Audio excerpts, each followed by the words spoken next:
right, that back cut started to open up a little bit. I think the tree's good. It moved a little bit. Let's watch it go. Go ahead, Mike.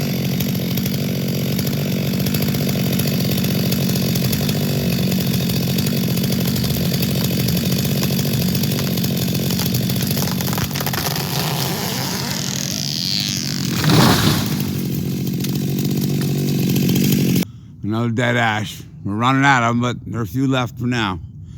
So we're gonna drop it. We gotta watch that trampoline there, and it's got a lot of open yard here. And gotta delay it between the trampoline and that fence line right there. Of course, don't want to hit the house or the magnolia.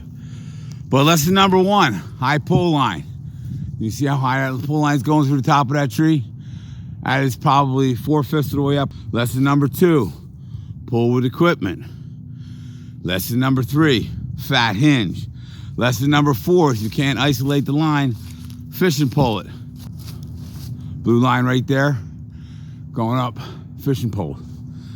Lesson number 333, when you're pulling with equipment, turn around and pull that equipment downhill. If you have to put a sling on and a block on an anchor up there, do that so you can turn around. You don't want to be pulling uphill unless you really, really have to. Let's get this tree on the ground.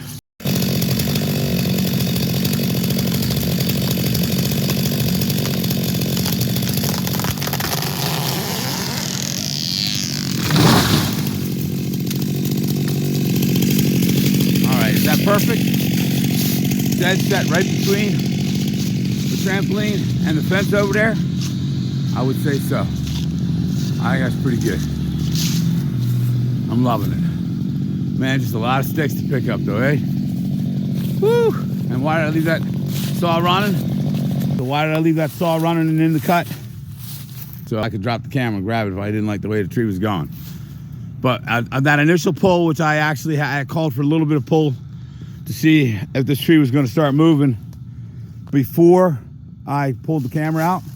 But after that cut was made there with that nice fat hinge, I liked the way the tree was going. It was going exactly the way I wanted it to go.